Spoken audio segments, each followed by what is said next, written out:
انتوا بتحرموا اولادكم هنا في ايطاليا من فرصة كبيرة قوي، وانه يتعلم دينه صح عشان يعرف ينشره صح. وانا جاية اوريكم في الفيديو ده ابنك هيتعلم ايه في مدرسة عمر بن الخطاب. المدرسة متقسمة فصول، وكل فصل على حسب العمر وقدرة ابنك في الاستيعاب. اسمع معايا ابنك لو في الفصل ده هياخد ايه. يعني ايه الاسلام؟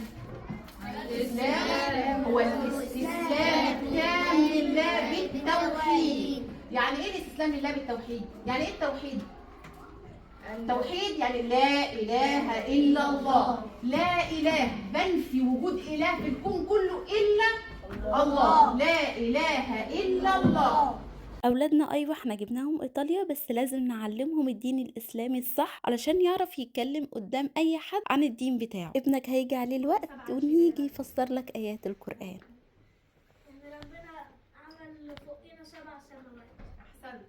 طيب وجعلنا سراجا وهاجا. اتفضل يا ياسين. يعني ربنا خلق الشمس. أحسنت.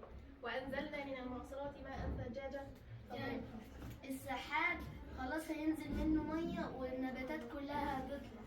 ابنك في يوم من الأيام هتلاقي مكتوب اسمه في شهادة تقدير إنه حافظ سورة البقرة بالأحكام بتاعتها، بالتفسير، بالتجويد، كل حاجة في السورة هيكون حافظها.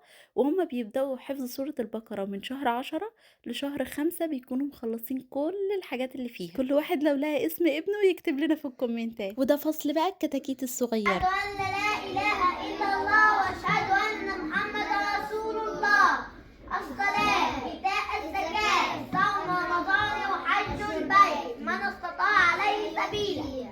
ايوه المدرسه ليها فرعين، اول فرع فلورنتيجو، وده هحط لكم العنوان بتاعه في اخر الفيديو. وده بقى الفرع التاني اللي في فاماجوستا. تعالوا شوفوا الكتاكيت الامامير دول، ولا اصلا هما بيدرسوا ايه وبياخدوا ايه. بيدرسوا في المدرسه العربي، وكمان بيدرسوا الاحكام الشرعيه والدين والاسلام باللغه العربي والايطالي. كل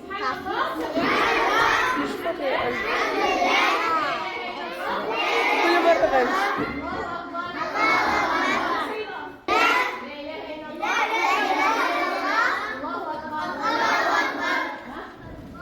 تعالوا بقى للفصل الأكبر لأنهم بيدرسوا القراءة الصحيحة من الأحاديث. وروي أن رسول الله صلى الله عليه وسلم قال: أدبني ربي فأحسن تأديبي. نيجي بقى لفصل سيدنا أيوب، وكانوا بيدرسوا عن السيرة النبوية الشريفة، وكانوا بيدرسوا يعني ايه السيرة وسيدنا محمد اسمه ايه. فكل الحاجات دي مهمة لأولادنا هنا في إيطاليا. انت لو لسه ما قدمتش فانا هسيب لكم كل التفاصيل في الكومنتات، اكتبوا لي كلمة تفاصيل وانا هكتب لكم كل التفاصيل. واحسن بقى حاجة في المدرسة ان متقسم ليهم كتاب خاص بيهم مترجم بالعربي والإيطالي، فيه الزكاة وفيه الوضوء وفيه الإيمان وفيه العقيدة، وكمان قسم للأخلاق. وديت أحلى حاجة أنا شفتها عندهم، إن بيعلموا الأولاد إزاي يكون على خلق وهنا يتعامل إزاي في إيطاليا. ولازم نزرع كل الحاجات دي في أولادنا علشان إحنا بقينا مفتقدين الحاجات دي جدا هنا. وفي حاجة مهمة بقى، إن في فصل صلاح الدين بيدرسوا 3 سنين معاهم، وبعد كده منهج العلوم الشرعية دي للجامعات العالمية، وبعد كده الولد بيطلع من عندهم يشتغل داعية. ده لسن الأولاد الكبار شوية. نيجي لأهم فصل كان موجود وهسيبكم تسمعوا كانوا الأولاد بيتناقشوا في ايه. كلمة فقه يعني ايه؟ يعني علم. والفقه اللي احنا بندرسه اسمه علم الأحكام الشرعية. كلمة طهارة يعني نظافة. كلمة المعنوية اللي هي طهارة القلب. طيب الطهارة الجسدية اللي هي الجسم. ازاي تبقى الطهارة الجسدية؟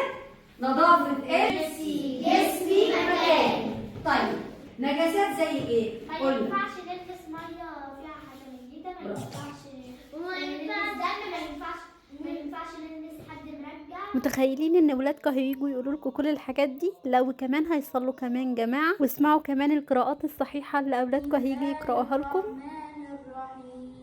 آمن الرسول بما أنزل إليه من ربه والمؤمنون كل آمن بالله وملائكته